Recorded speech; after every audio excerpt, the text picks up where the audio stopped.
Ouais, donc nous revoilà. On va ouvrir maintenant la dernière partie de notre émission pour tenter un petit peu de comprendre comment Lindsey Graham, tout à l'heure Thomas, on a vu cette vidéo, est-ce que tu peux nous la résumer, où il était dans cette voiture et il rendait hommage, interviewé, il rendait hommage, La il personne rendait qui hommage à Joe Biden. considérait la meilleure personne en politique, la personne la plus gentille. Et non, on ne parle pas de Donald Trump, on parle de Joe Biden. Donc, c'était quelqu'un qui était d'une génération où on pouvait avoir des désaccords politiques, mais on pouvait aussi respecter l'un l'autre, être amis avec des opposants politiques. Et c'était Lindsey Graham avant l'époque Trump. Ouais, avant l'époque Trump, et d'ailleurs on revient non seulement au message d'hommage de Joe Biden, mais à celui aussi qui a été posté, on l'a vu tout à l'heure, de Hunter Biden, hein, qui disait ben, moi c'est cette période-là dont je veux me souvenir parce que c'est cette période qu'un jour on retrouvera pour l'après-Trump. Mais aujourd'hui on va essayer de se comprendre comment, comment, euh, comment et pourquoi Lindsey Graham est devenu, hein, on vient de le voir, cet allié aussi important, essentiel à Donald Trump. On a vu que sans lui, aujourd'hui, au Sénat, les républicains, la Maison-Blanche, sont complètement paralysés. Donald Trump ne peut plus passer ses lois, et entre autres son projet de Save, il a dit, hein, de Save America, il dit voilà, c'est terminé. Le plan, c'était que Lindsey Graham le coupe en morceaux et le glisse dans certains, et entre autres ce fameux budget provisoire, en glisse des morceaux ici et là. Lindsey Graham n'est plus là. Lindsey Graham devait être celui qui arrive à convaincre les républicains qui étaient incertains de voter pour Todd Blanche. Ils ne sont plus là, donc c'est vraiment quelqu'un d'essentiel. Et comment on est arrivé là? Surtout, on a déjà fait des émissions sur ce sujet. Lorsqu'on revient en 2015, où en 2015, Lindsey Graham est candidat à la primaire républicaine, opposé à Donald Trump. Il n'est pas le seul, il y en a d'autres. Il y a Ted Cruz, il y a Rand Paul, il y a Jeb Bush.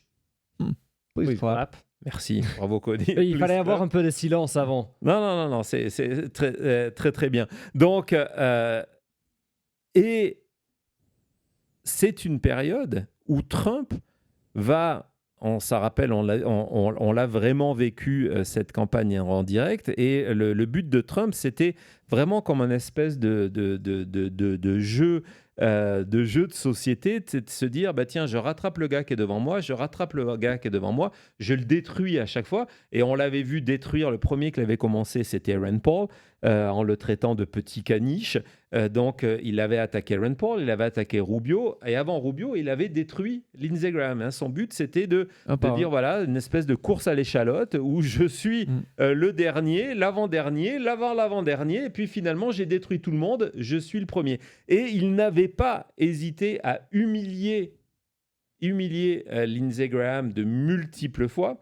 L'épisode, on vous avait montré la vidéo, on ne va pas vous la remontrer là parce qu'elle est longue, mais je vous parle de la vidéo de la réponse de Lindsey Graham. C'était lorsque Donald Trump, hein, imaginez la chose, en direct à la télévision, avait partagé le numéro perso de Lindsey Graham en incitant ses supporters à l'essayer, à l'appeler pour le harceler. Vas-y Thomas. C'était fou ça.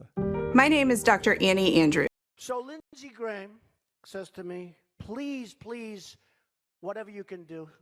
You know what I'm saying? I said, what's this guy, a beggar? He's like begging me to help him with Fox and Friends. So I say, okay, and I'll mention your name. He said, could you mention my name? I said, yes, I'll mention. And he gave me his number, and I found the card. I wrote the number down. I don't know if it's the right number. Let's try it. 202 228 0292. I don't know. Maybe it's, it's 3-4 years ago, so maybe it's an old number. 202 228 0292. So, I don't know. Give it a shot. Your local politician, he won't fix anything, but at least he'll talk to you. Voilà, donc évidemment, Lindsey Graham avait été obligé de changer de téléphone, et il avait fait un clip qui était devenu viral à l'époque, où il tentait de détruire son téléphone, mais ça avait été la fin. Et il s'en était jamais remis, même si le film, le clip était devenu viral, il ne s'en était jamais remis. Il avait été sur cette séquence, Trump l'avait tué politiquement en disant voilà, je n'ai aucun respect. C'est un politicien qui demande de l'aide en permanence, de l'argent en permanence. Il ne fera jamais rien pour vous. Et donc voilà, je le considère tellement pas ou tellement peu que je le balance. Pour comprendre cette évolution, hein, donc c'est pas très très vieux, c'est en 2016, donc de 2016 à 2026, où aujourd'hui il est devenu essentiel de Donald Trump. On l'a vu tout à l'heure, on a vu des extraits où il était devenu le chien d'attaque contre Joe Biden, de venir sur les écrans pour apporter son soutien à des interventions militaires de partout, alors que Trump a fait campagne sur le fait qu'il n'y en aurait pas. Donc, il faut que quelqu'un vienne le vendre. C'est Lindsey Graham qui faisait ce boulot. Comment on est passé à ça ? Il y a 2 sources sur lesquelles je voudrais vous orienter. Une source formidable, on va voir qui est une énorme série disponible gratuitement. C'est en PDF. Si un jour ça vous intéresse d'aller lire, vas-y, non, c'est exactement ça, qui est présenté par un des journalistes de The Bulwark qui s'appelle Will Selton, qui est toujours extrêmement intéressant. Et il a fait une énorme étude qui s'appelle The Corruption of Lindsey Graham. Je vous invite à aller la lire. Ici, le terme de corruption, je vous en parlais l'autre jour. Une corruption, ce n'est pas qu'une corruption financière. Peut-être il y a de ça, mais c'est aussi une corruption morale. Et donc, il a enquêté pour démontrer comment et pourquoi, depuis 2015, Lindsey Graham a peu à peu, pas par pas, parce que c'est comme ça qu'on accepte plus facilement sa propre chute, pas à pas est devenu le Lindsey Graham d'aujourd'hui. Je vous invite vraiment, c'est disponible en ligne, à aller le lire si la politique américaine vous intéresse. C'est formidable. Donc c'est différents articles, différents chapitres, tout rassemblé dans un PDF qui me semble être gratuit. Et donc il revient au 21 janvier 2016, lorsqu'il est resté plus que 2 candidats qui étaient Ted Cruz ou Donald Trump, et il avait eu cette déclaration en disant mais de toute façon on est foutu le parti républicain parce que c'est soit on va se faire tuer, soit on va se faire empoisonner. Soit une balle dans la tête, voilà, ouais. pardon. Soit une balle dans la tête et en disant voilà, Donald is like being shot in the head. Exactement. De choisir Donald Trump, c'est de se prendre une balle dans la tête. C'est de prendre une balle dans la tête. Donc finalement, il va choisir plus tard Cruz en expliquant ouais, mais quand on se fait empoisonner, peut-être on meurt pas tout de suite, ça nous laisse le temps de trouver un antidote. Mais en tout cas, voilà, on est dans cette position le 21 janvier 2016. Hein, c'est en disant voilà, le Parti républicain va vers le pire. On a 2 candidats pourris, Ted Cruz et Donald Trump, le pire étant évidemment Donald Trump. Donc on va avancer très rapidement dans cet article. Encore une fois, je vous invite à le lire. Et donc il dit non, la réalité, le poison, c'était Trump. Parce que dans les 5 années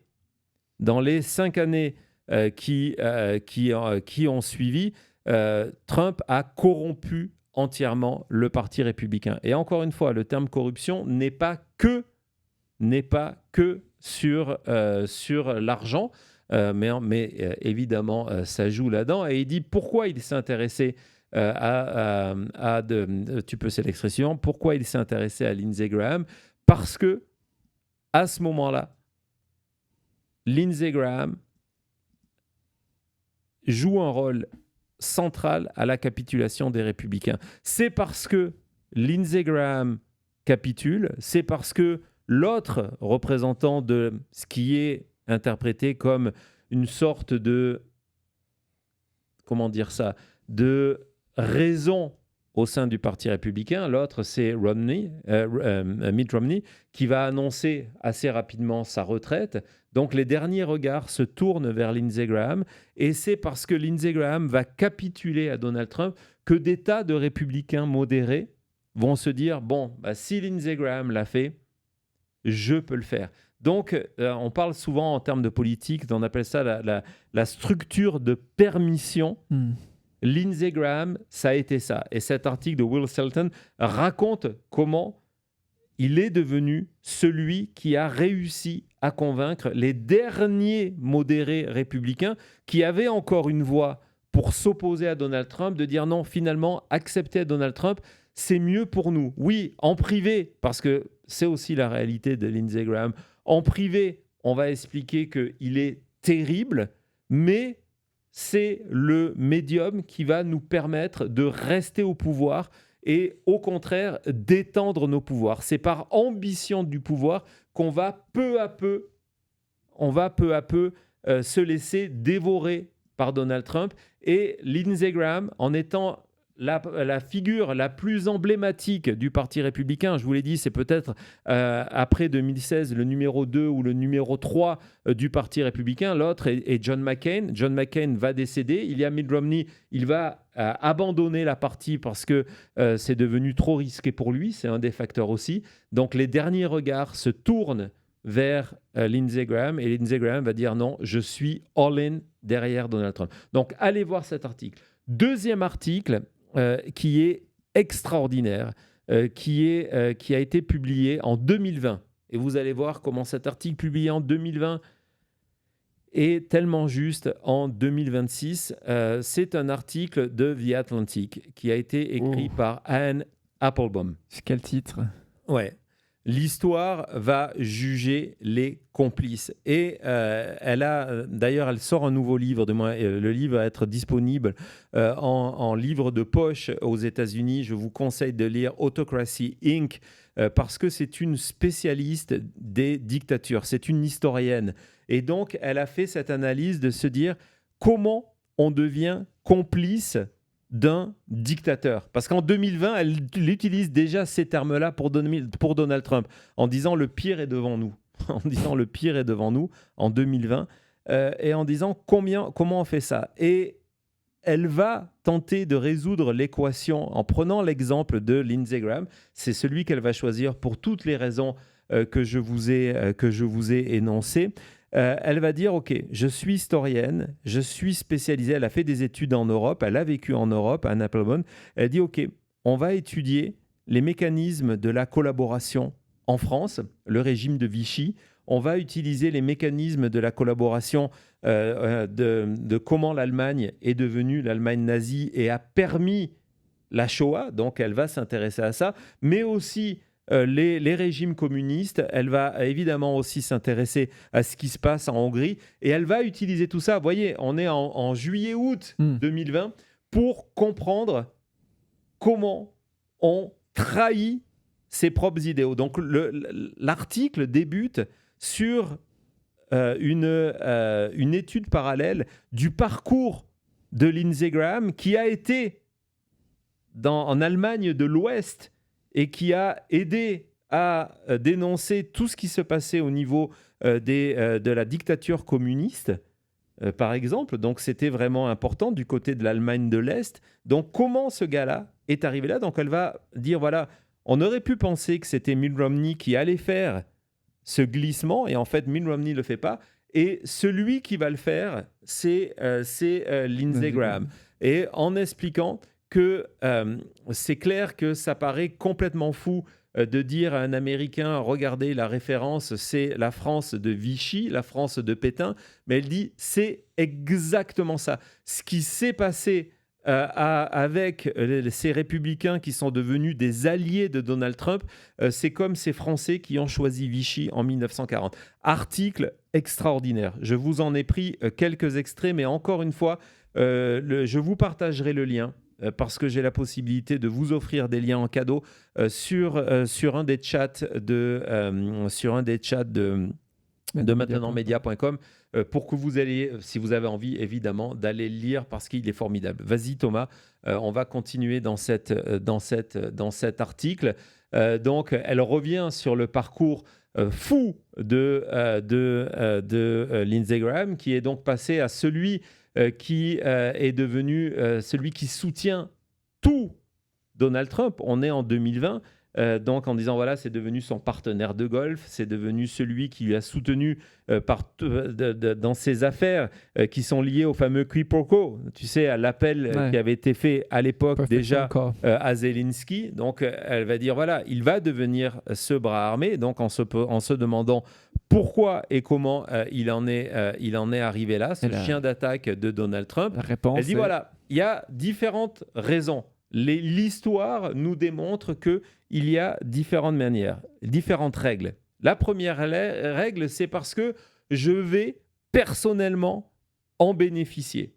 Bénéficier financièrement ou bénéficier en termes de publicité, en termes de soutien financier de la part des lecteurs. Si vous retournez il y a 5 ans, à l'élection pour les primaires, Lindsey Graham a fait financer sa campagne en venant sur Fox News et en demandant aux électeurs de Donald Trump de lui envoyer de l'argent. Sans le soutien de Donald Trump, il n'était plus en mesure parce qu'il y a eu 2021 qui est passé là et après 2021, on a oublié cette époque-là, mais les investisseurs institutionnels, les compagnies, y compris certains donateurs historiques, certains financiers historiques du Parti républicain, avaient décidé qu'après le 6 janvier, ce n'était plus possible de soutenir ces républicains qui n'avaient rien fait pour punir Donald Trump. Ces républicains qui avaient voté contre l'impeachment de Donald Trump.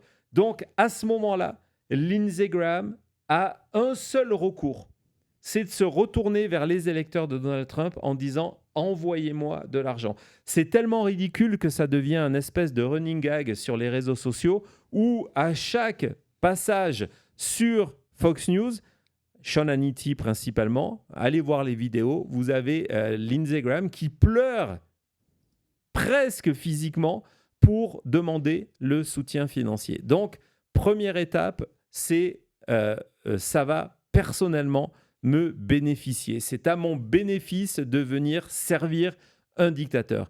Deuxièmement, et je pense que c'est extrêmement important, ça me permet de rester proche du pouvoir. Alors évidemment, on est dans des notions qui tombent au niveau de la psychologie, mais le fait, c'est que Lindsey Graham, lorsqu'il perd les élections en 2015, lorsqu'il fait campagne contre Donald Trump et que Donald Trump gagne, il a 2 solutions.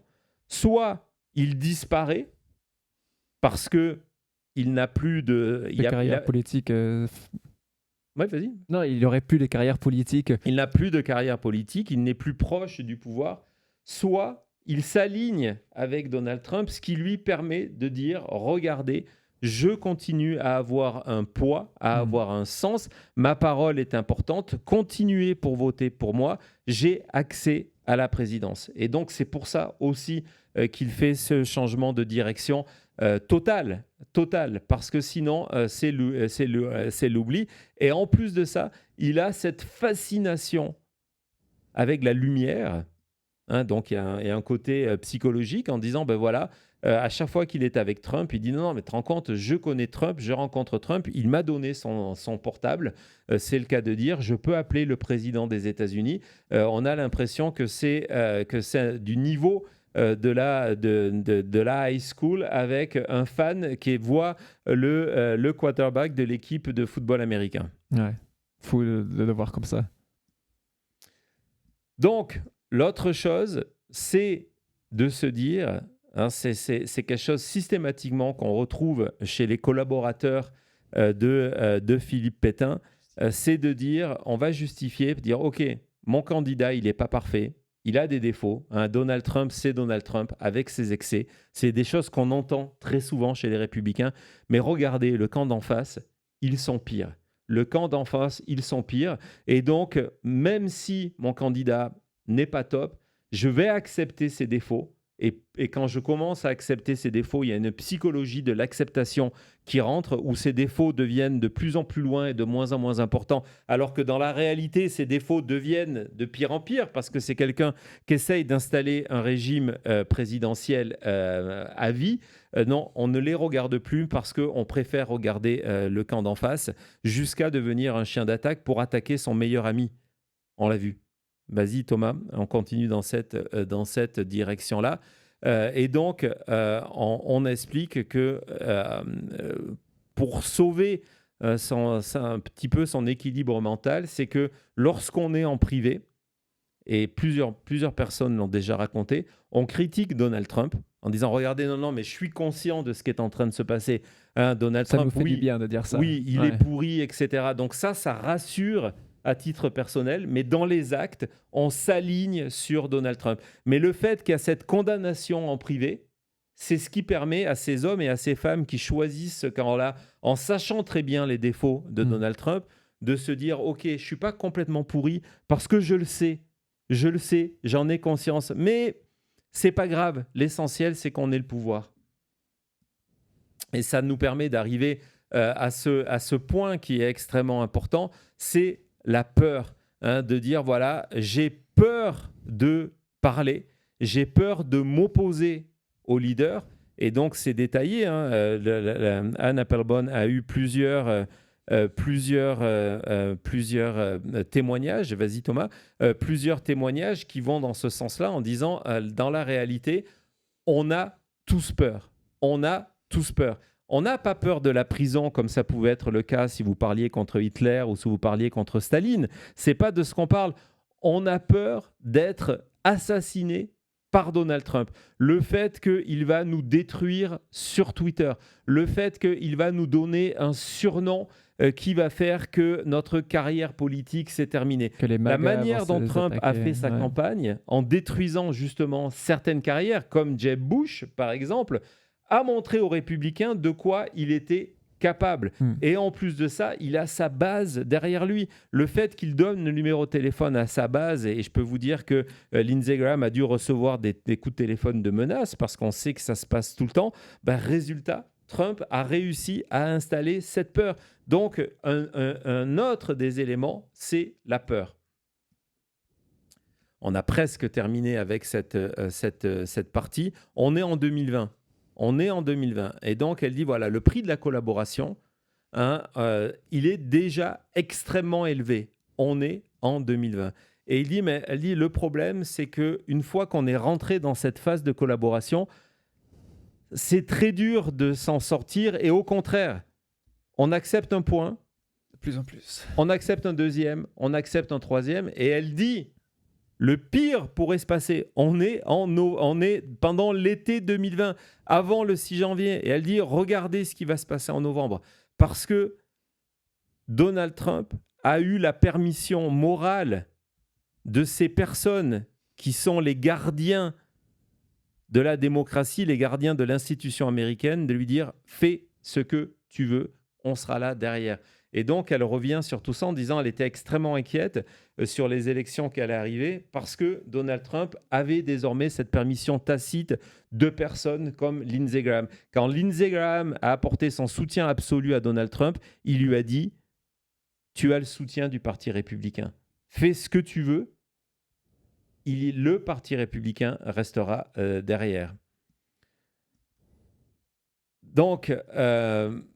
évidemment, on revient en disant que du coup, Lindsey Graham a aidé à cette rupture. Et dans l'article aussi, Anne Applebaum dit voilà, la garantie de Trump, c'est en disant je vous offre le pouvoir.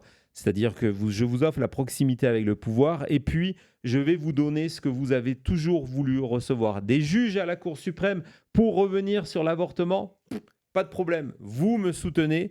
Je vous donne tout ça. Et donc, on est dans une politique transactionnelle qui caractérise évidemment Donald Trump. Dernier extrait d'un article, encore une fois, je partagerai le lien sur maintenantmedia.com en disant que peut-être la seule manière de passer à ça, et évidemment, on y pense aujourd'hui avec le décès de Lindsey Graham, parce qu'elle se demandait comment il pouvait s'en sortir. Et la réalité en disant soit il aurait le courage de le faire, il y aurait une espèce de choc où il prendrait ce courage-là, mais elle disait la seule chose c'est le temps et donc qu'elle était assez pessimiste en disant qu'elle ne voyait pas Lindsey Graham s'en sortir et effectivement il ne s'en est pas sorti. Et évidemment, je vous avais partagé cette vidéo avant de voir quelques tweets parce que il y a toujours des tweets qui sont intéressants. Pour conclure l'émission, je voudrais vous montrer cette vidéo sur les Républicains et Trump. Le titre de cette vidéo, et vous allez voir, Lindsey Graham est là, mais il n'est pas le seul, il y a aussi Ted Cruz, c'est « Ils savaient tous ». Vas-y Thomas. So Lindsey Graham. I want to talk to the Trump supporters for a minute. I don't know who you are, and I don't know why you like this guy. Whatever he does, he accuses everyone else of doing. The man cannot tell the truth, but he combines it with being a narcissist. A narcissist at a level I don't think this country's ever seen. And my concern is that he would grab up that power and really treat the country as sort of his little bully fiefdom. Donald Trump is everything I taught my children not to do in kindergarten. He's been exploiting working Americans for 40 years. He's a race-baiting, xenophobic, religious bigot. He says he's for the little guy, but he's actually built a lot of his businesses on the backs of the little guy. You know, Donald Trump the other day said that, it, quote, if he tells a soldier to commit a war crime, the soldier will just go do it. And I don't think Donald Trump has even read the Constitution, knows what's in the Constitution. A toxic mix of demagoguery and mean-spiritedness and nonsense. I just cannot support Donald Trump. Donald Trump is a delusional narcissist and an orange-faced windbag. Donald Trump is a con artist. He doesn't know the difference between truth and lies. He lies practically every word that comes out of his mouth. I think he's a kook. I think he's crazy. I think he's unfit for office.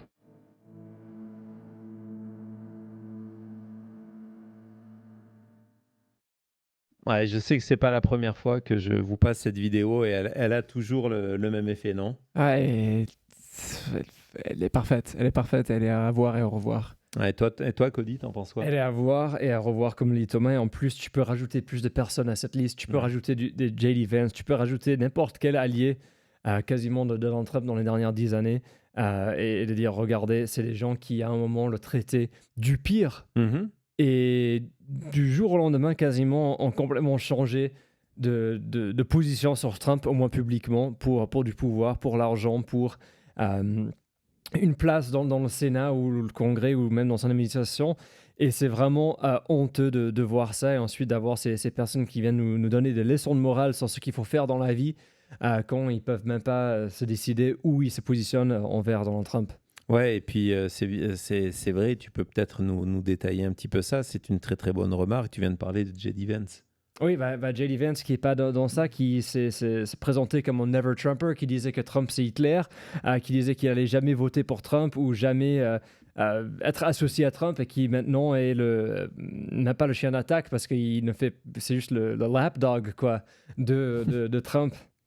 Non, exactement. Très bon rappel. Merci, Cody.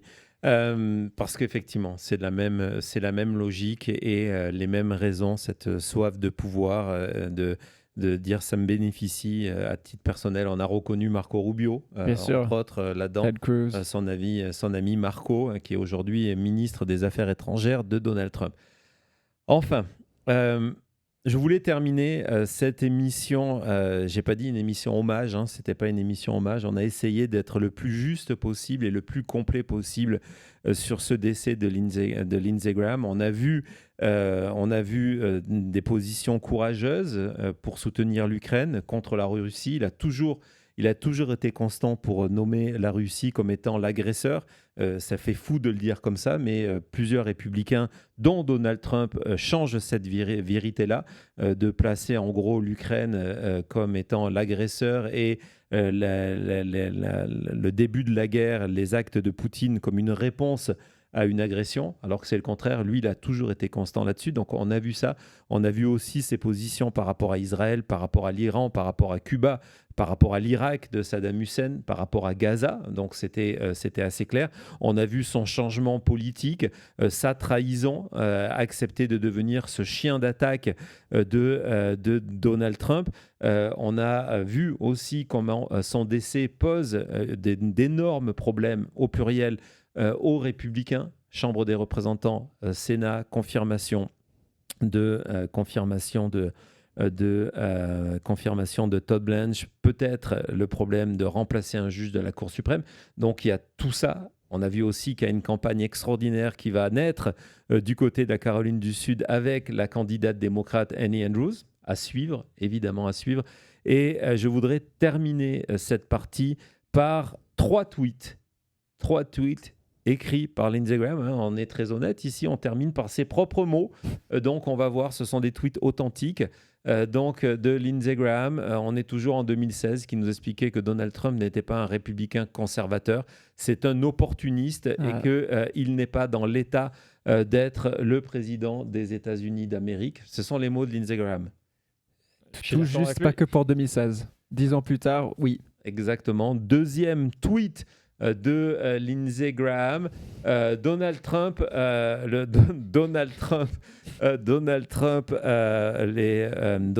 forme son opinion sur la politique. Exactement, vas-y. Sur la politique étrangère en regardant la télé, mais pas Fox News, pas CNN, non, Cartoon Network, qui est une chaîne qui passe des dessins animés. Exactement. Donc, Donald Trump fait ses opinions en termes de politique étrangère en regardant des dessins animés. Merci, Cody.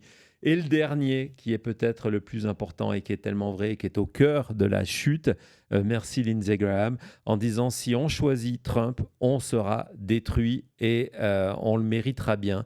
Lorsqu'on avait lancé avec Thomas la chute, et puis Cody est venu nous rejoindre, Cody et Jessica, lors de cette première édition qui était le 20 décembre 2020, je vous avais dit que si Donald Trump, que l'Amérique était face à un choix, que soit on allait assister à la chute de la démocratie ou à la chute de Donald Trump, et je vous avais précisé qu'on assistait déjà à la chute du Parti républicain. Et aujourd'hui, plus que jamais, et encore plus depuis la lecture de Regime Change, je suis convaincu de tout ça. Donc Lindsey Graham, voilà, ce tweet historique de Lindsey Graham, ça a même fait du merch que proposaient certains sites. Donc voilà, qui est assez extraordinaire. Et donc je voulais qu'on termine cette émission sur ses propres mots. C'était la chute.